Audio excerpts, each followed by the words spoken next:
Welcome to the pursuit of wealth, where the H is surrounded by abundance. Join us as we navigate and explore health and wellness topics from mindset to deep health to intentions and everything in between. We welcome you with open hearts, open minds, and with the hopeful intention that you'll become a tiny bit better than yesterday. Welcome to the pursuit of wealth, where the H is surrounded by abundance. And today, we are going to be discussing goals. It's a mighty big word. With the new year, we thought, what better way to kick off our podcast than with goals? And so with you, I have our team, Juli.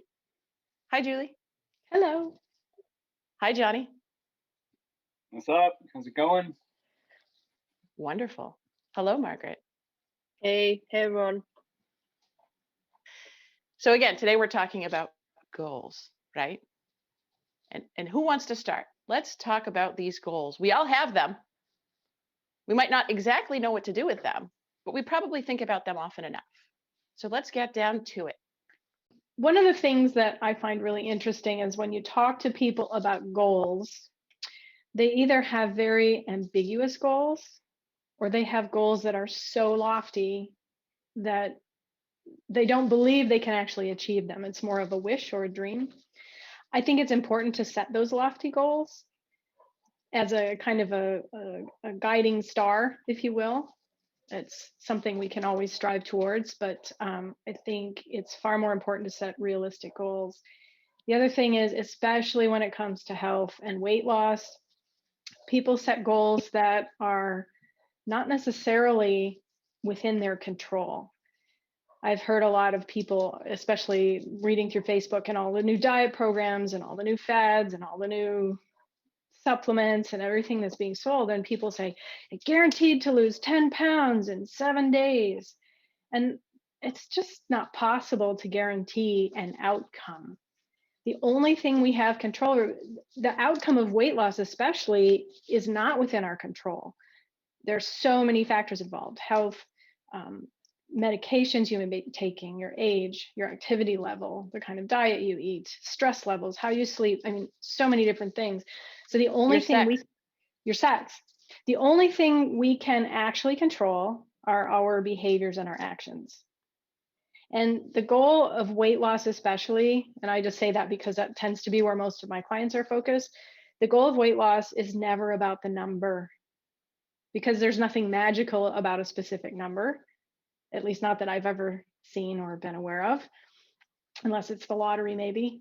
But there's nothing magical about that number. That number represents how we want to feel, how we think our lives will be different, how we think we'll be different. And so when we think about the goal in those terms, it makes it easier to understand why we want to achieve it, and then what it's going to take for us to get there. How can I become the person I want to be when I'm there? What do I need to do? What is within my control? What behaviors do I need to have on a daily basis? What actions do I need to take on a consistent basis? And that will take me in the direction, even though I can't necessarily guarantee or control the outcome, it will be the most likely way for me to achieve that goal. Again, assuming it's something realistic. And I know I've had clients, and even myself, where we say, I want to weigh this, and they work and work and work and work, and they never actually weigh that, but their bodies change, their lives change, their feelings change, their confidence changes, the way their clothes fit changes, their muscle versus fat, body mass changes, and all of a sudden they don't really care so much about what that number says, because they already feel like they've achieved that, nebulous goal, as it were. Does that make sense? I love that you mentioned about control as it pertains to goal setting. As I was doing prep as well, and as we were doing discussions and talks before this, it really, for me, came down to between control, non-control, between action and non-action. Of course, I try and approach, most of my philosophy in sort of a Zen or a Buddhist way. So when I think about, what is in your control, there's very often very few things that are in your control.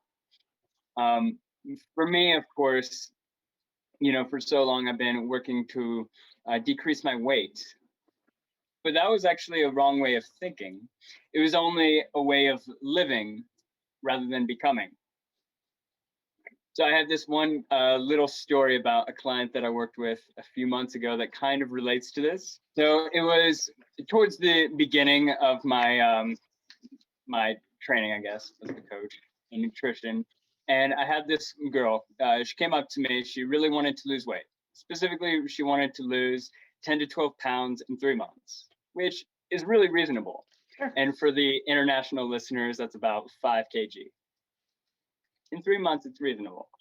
But that was the surface. That was what she came to me with. I want to lose this weight. Now, at this point, I think we all heard something similar before. I want to lose weight. I want to get fit. I want to have a body of a boxer. I want to gain muscle, this and that. So then I asked her, what for? It's a very simple question. She said, I want to lose 10 pounds to have a thinner stomach, to, look more attractive. So then I repeated that back to her, as, we do as a mirror, as a coach. So you want to have a thinner body and look more attractive? She says, yes, of course. Then I asked her, what for? Well, she paused for a moment, and then she was like, well, because I want to have a boyfriend. I want to wear, pants that are in my size, that are in a better size.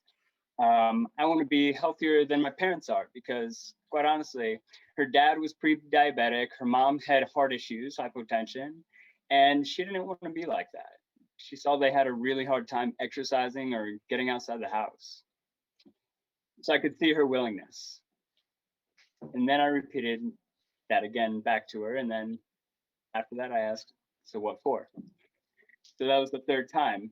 And by that, she looked stunned because she thought she answered it. See, oftentimes for us, we want to give that base answer and then move on towards that goal without really thinking about it. And for some of us, it works. Juli, of course, with the clients that you've worked with, depending on your approach, it can work excellent and well. For me, I guess in my approach, I like to press on questions and then really get underneath, as we all eventually do.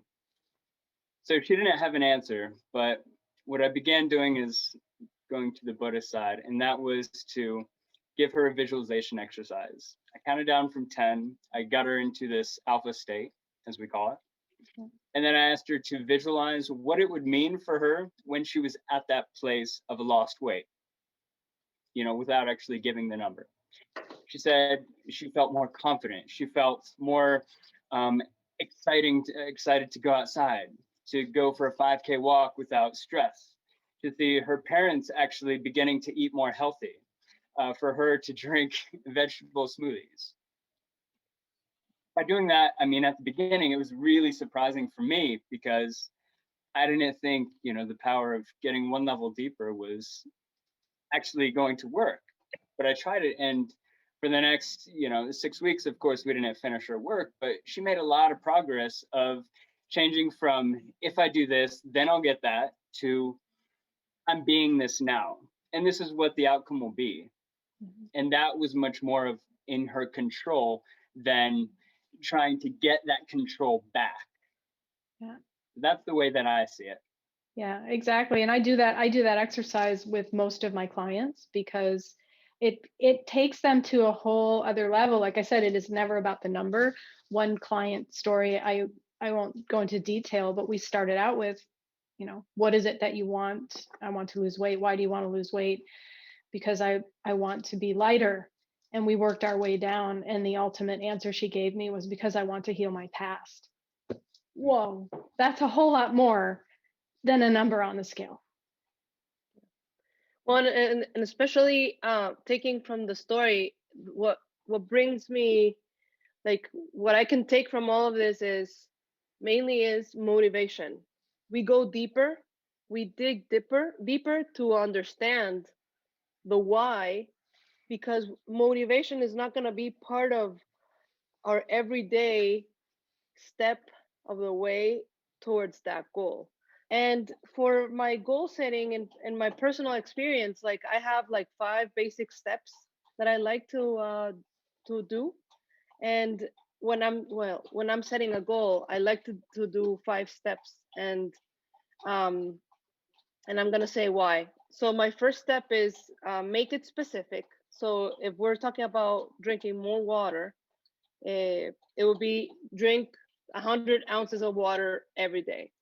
Okay. And by starting small, let's say I usually drink 30 ounces today.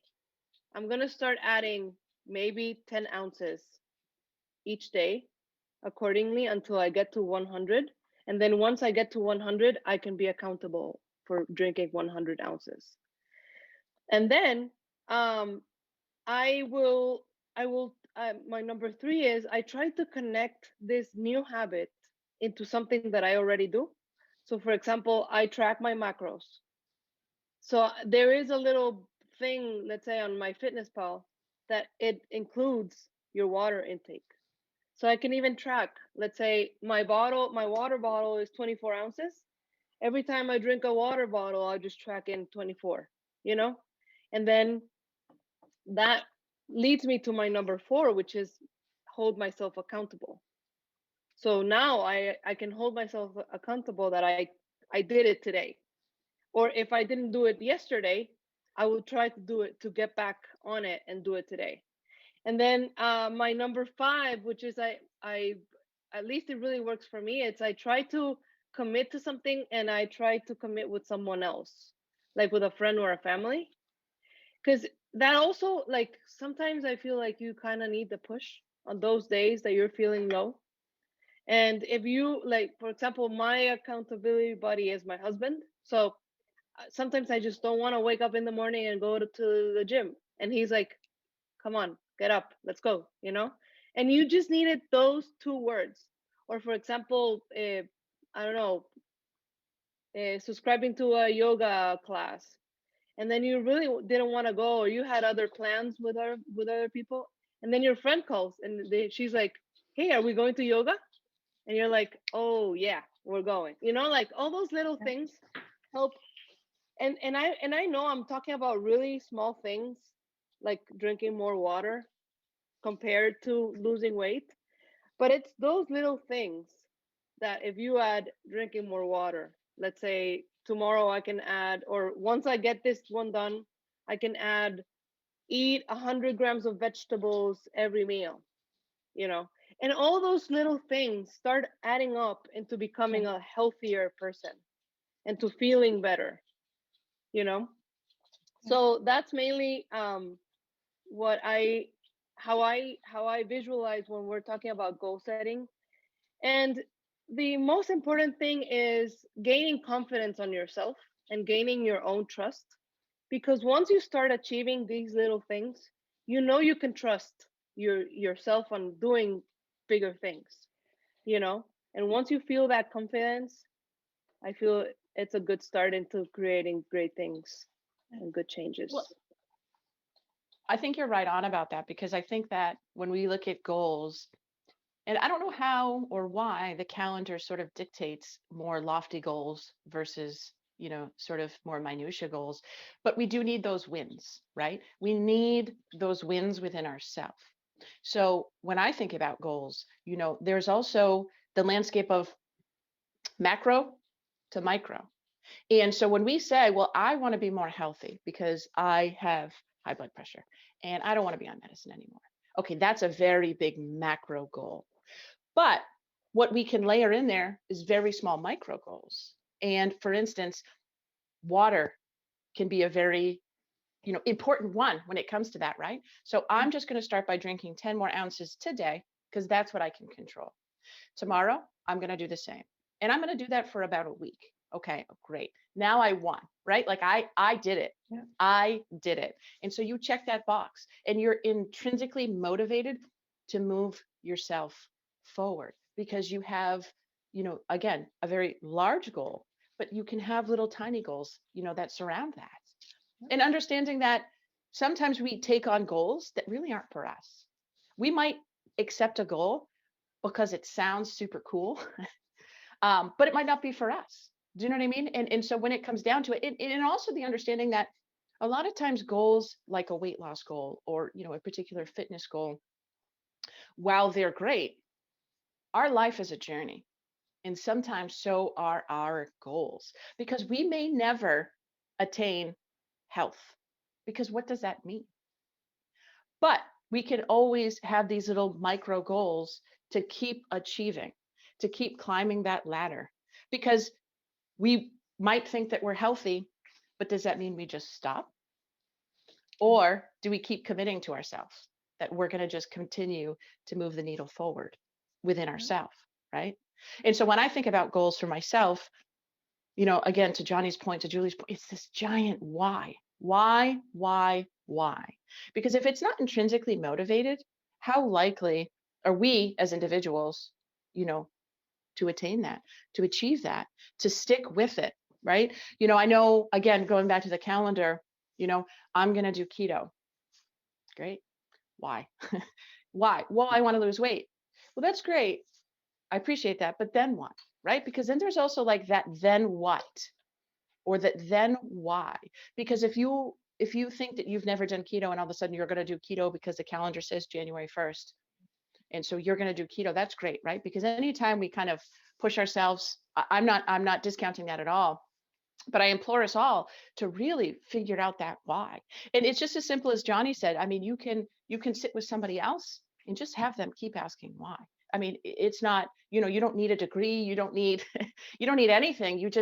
You need to come to your own individual intrinsic why, to know that now you can sustain it, you can maintain it, and you can have something achievable for yourself. That's not for anybody else, So again, it's for me, it's just that big giant why. Because again, why I want to lose weight? Well, that's great, but why? Right? Why do you want to lose weight? Why do you want these things? Why are they so important to you that today is the day? And you can look at goals, right? I mean, we can have goals, I'm getting married this summer, so I need to save money. Okay, how are you going to get there? The why is kind of already there, right? But how are you going to get there? So, the goals come down to, like, as Margaret was kind of saying, like these steps. And I kind of like that 5-step process without kind of understanding it, or excuse me, knowing. I also sort of have, sort of these 5 steps, right? So we could look at, I'm sure everyone's heard of SMART goals. It's something that, came out in 1981 by a couple individuals writing a paper. So they've been around, they're smart, they're measurable, they're achievable, they're realistic, and they're timely. So we all probably have a process similar to that, maybe not exactly, in that way or what have you, but there's a foundation for it. And so when I look at goals for myself, again, that why, I can even call them smarty goals, because I'm just going to keep having that why for me. But again, they have to be specific, right? So something that is finite, that you can actually put your finger on, but you can actually kind of whittle away at your goals too, because it may be, I want to lose weight, right? That is your goal. But let's get down into it, funnel it down into something so specific and something so tangible and achievable for yourself. For myself, I know that I want to hike the Appalachian Trail. It's 2,200 miles. I want to do that. That's great. But why, right? Why do I want to do that? So I want to hike the Appalachian Trail, which is 2,200 miles, to fulfill myself, to be more intimate with nature, to challenge myself, to really grow spiritually and emotionally. I mean, those are pretty large reasons why, but they make sense to me, And now I have kids, so I can't just put on a backpack and go hike 2,200 miles. So I've given myself a 10-year goal, because it's achievable for me, and the summers is when I'm going to hike. I'm going to hike them every other weekend, and once a week, one full week every summer. And that should get me to my goal with a little bit of wiggle room in between, right? So it's a very broad goal, but I've narrowed it down for myself to know that I can attain, instead of just saying, I want to do this. And then it just kind of floats off. You could actually hear your words just kind of fluttering away. I call that the difference between being interested and being committed.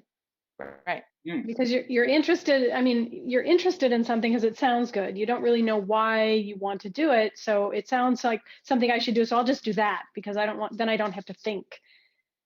But you're not Maybe going you're to just take, bored. maybe you're just bored, or maybe somebody else is pushing you to do it, but it isn't really something you want to do.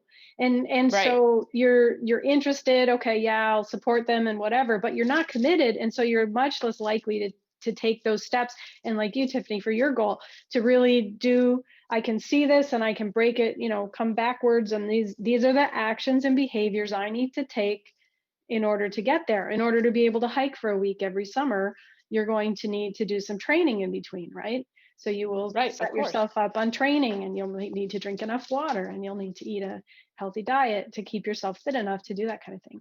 So you're committed to that, right?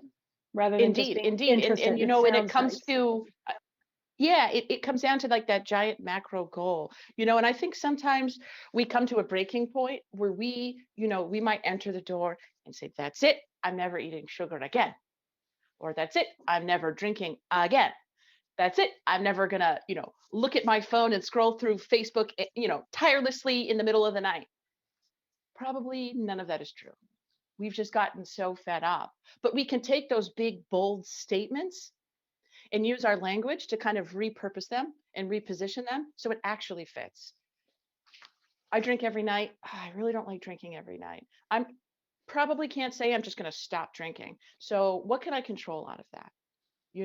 Or I don't like sugar. What can I control out of that? It's not realistic for me to think that I'm going to just get rid of all the sugar in my house. That's a big, huge fail, right? You're just setting yourself up for failure. If you drink 10 ounces of water and then you say, that's it, tomorrow I'm drinking 100, you're probably going to fail because you're going to be running to the bathroom so much that it's going to just change your life so dramatically that you're just going to quit. And you should, because that's a lot. But I want to drink 100 ounces of water by March 3rd. That's what I want to do. Well, that's great. Now we have time. Now you can really see where that fits in, because like Margaret said, it needs to fit somewhere. Whatever it is that you're doing needs to fit, right? So just saying, well, I'm going to go visit Juli and backpack the Swiss Alps with her. She might not even want to do that. But right. But how am I going to get there? Am I even invited? But, it just comes down to these tiny little steps. Oh, perfect. I'm on my way. But these tiny little steps to kind of figure out for yourself, to understand that this big macro goal can certainly happen, but you need to have those little kind of micro steps within there to kind of propel yourself, because nobody likes failure either. No. And like Margaret said, you need to trust yourself. Yeah. So when you do those little steps, like you said, you build confidence, and they compound over time. And the other thing is, especially when we're looking at health goals, because that's what our podcast is about, right? Deep health. Right. When we're looking at health related goals, it isn't about taking away. That to me is the exact opposite approach. To me, it's about adding in. And a lot of people say, I don't have time or space to add in anything else. But when you can add in those little bits, little bite-sized pieces, as it were, it's easier to accomplish over time, and eventually they displace the less healthy choices, the less healthy options. You change your taste buds, you change the way you feel, you change the way you cook, you change the way you move, but over time. So you're not, because as soon as you say don't do that, that's all you can think about, right? That inner 2-year-old never goes away. So no, absolutely not. We all have it there. It's nagging. Yeah. But when when we're talking about, these big things, we can also look at our language to help reposition that. And I think that that's so important for ourselves to understand the whys of what we're doing and how to really make it, sustainable for ourselves to avoid that failure, right? Because nobody likes failure. And if you're saying, well, I want to do this, and here's where I'm going to put this, or here's, and sometimes we look at goals as adding, but it doesn't always have to be an addition. It could actually be a subtraction too. If you say, well, I'm going to have, one less beverage a night, whatever that may be, that actually might be a little bit easier than saying, I'm not going to drink. Or, right, saying, well, I have 3 glasses of wine every night. I don't drink, but I'm going to have 3 glasses of wine every night. Well, I'm just not going to have any. Or for the next couple nights or for the next week, I'm just going to have 2. I'm just going to take that away. You know? And I think what Julie, you said, when we talk about time, nothing drives me more crazy is when someone says, I don't have time. Because it's never that. It's never that we don't have time. I didn't make time, or I don't make time, or it's not important enough to me to make time. I didn't plan that's accordingly. So yeah, right. No. Be honest with yourself. It's not that I don't have time. Well, you didn't work out today. Well, I didn't have time. I didn't want to. Period. That's it. Yeah. Moving on. Tomorrow's a new day. I didn't want to.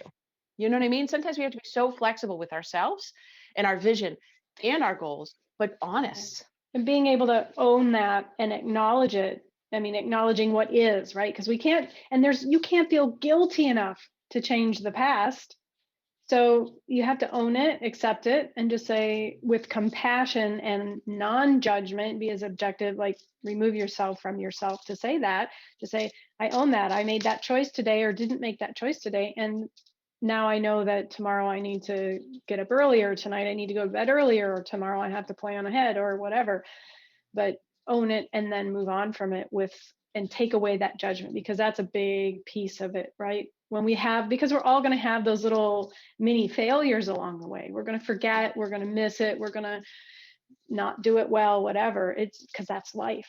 And sometimes things happen where you really can't get it done, just gets, kind of bombarded with whatever.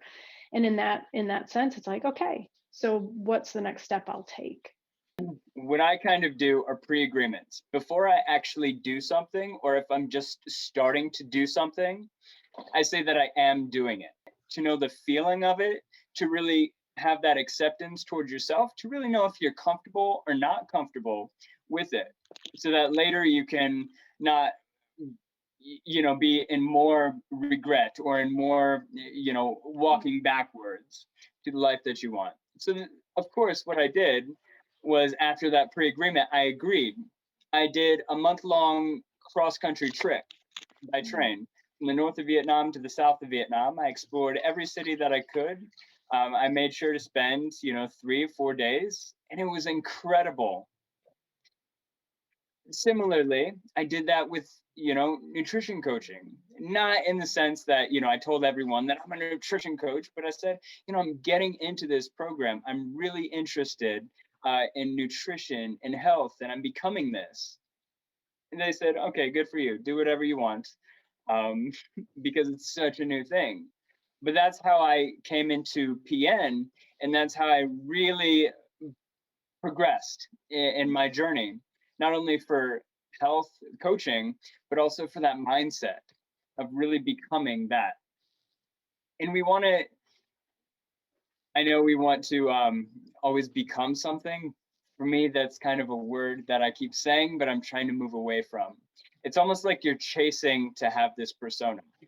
That's what I feel. Maybe not everyone thinks that way for our listeners, but I try and do that kind of as a first step, because that's where some of our listeners are, is I want to become this, that, and the other.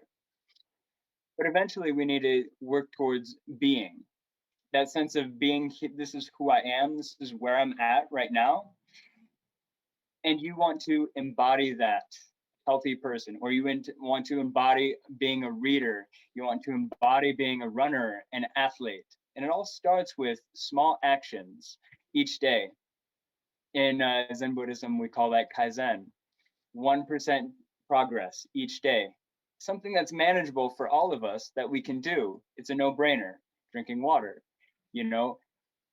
But if we don't even do that, if we don't give our reflection of doing that, then we're still left in that sense of wanting to become something, or just wishing resolutions without actually manifesting it. Yeah. What you were talking about, Johnny, is called building personal integrity. You're building that personal integrity of yourself by saying that you want to become this, or you're doing this, by gaining that confidence and actually being able to do it, you know. So that's the most important thing, that we all need to do it. Everyone will approach this differently, but the end result is building that personal integrity where you feel comfortable, where you feel happy and you feel fulfilled, you know. For each and one of us, that end result will be different. Mhm. And definitely the 1% that you're talking about is what I personally relate in my everyday. Like, my family and my background, as I mentioned on the other day, is not really a healthy, like very into nutrition. But and they all look at me and they're all like, oh my god, you're so healthy and you're so fit. And I'm like, my motto is 1% daily. You know, I try and I give my best by 1% each day. And we were even talking about this the other day, Julie, about adding 1% daily adds up to, what was it, 700? Now 37 times Or better yeah.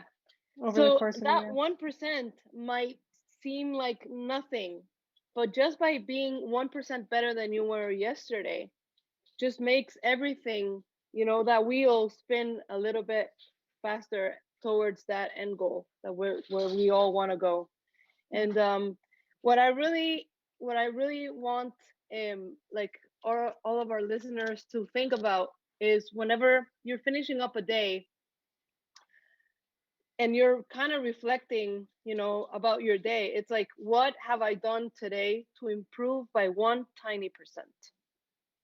And once you kind of realize, and some days it's fine, you're gonna say I didn't do anything, and it's totally fine, but at least you have that now, and you're gonna be wanting to do at least something the next day, you know. So by being accountable and by reflecting and by being willing to change by 1% a day, it will take you closer and closer to that goal.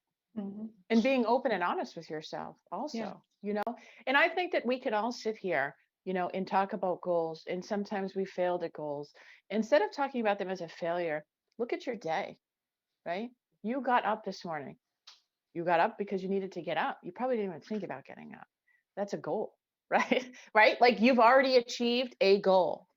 I had breakfast this morning. Okay, that's another goal, right? I'm supposed to eat, so I'm going to eat. That's what my body needs, right? Like, you can literally backtrack your day and see how many times you've won, or Mhm. you have moved yourself forward, instead of sort of that punishing, like, oh, I'm going to mess everything up. No, look at your day and see what really went well, because all of those have been goals at some point. I'm quite sure of it, right? I'm going to brush my teeth, you know, 2 times a day. Oh, and I did that. Oh, that's fantastic, right? Like, it may seem like, yeah, of course, brush your teeth. Yeah, that's great. But sometimes we need to reflect how we've won, especially when we feel like we haven't achieved that 1%, because also maintaining where we are is okay also. It's a And just form of being, progress. Yeah. that's right. And just being kind to yourself, and understanding too that, like, one thing doesn't ruin everything. We can go to teeth brushing. You don't brush your teeth at night for various reasons. Okay, fine. You didn't do it one night.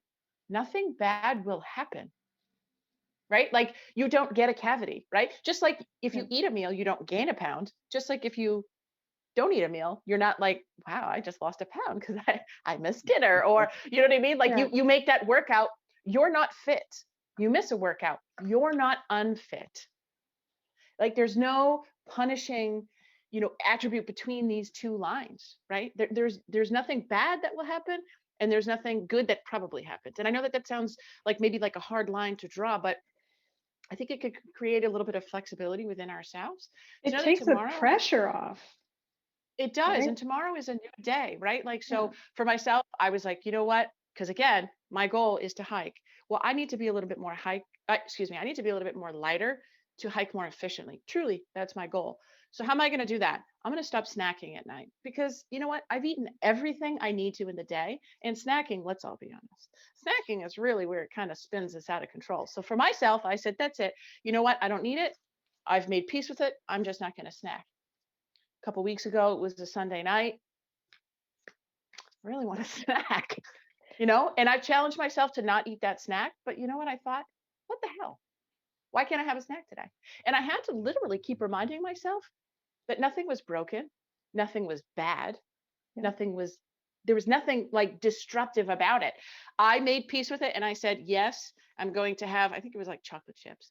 I'm going to have chocolate chips tomorrow. I won't have chocolate chips, and that's okay, right? Like I had to literally battle in my head because I made such a hard line in the sand, but I wasn't being flexible with myself. Yeah. I wasn't being totally flexible to understand that there might be a day where I want chocolate chips at night. Is that wrong? No, I've set myself up for failure or for a punishing behavior. And so I enjoyed the chocolate chips. The next morning I said, well, that was great. I'm glad I did that. Today's a new day. I don't need chocolate chips tonight. All good. We're moving forward, not backwards. I didn't just give it up because I had chocolate chips, which I've done in the past. So it's kind of a mind game that we kind of need to play with ourselves where we identify it, see it, understand it, and then poof, it's gone. Let it go. I just had a conversation about this with a client this week, and I've worked with her for a while now, and she has really big issues with binge eating. And she's been having a lot of trouble controlling her binge eating over her lifetime. And we've been working together a lot on mindset. I don't really like that word, but just, that internal conversation that happens and what leads up to a binge. And she messaged me the other day and just said, oh, I feel awful. I was doing so well. And then I just ate a whole bunch of cookies and I don't know, I just can't win. And I said, wait a minute. What did you do after you ate the cookies? How many cookies did you eat? What led you to eat the cookies?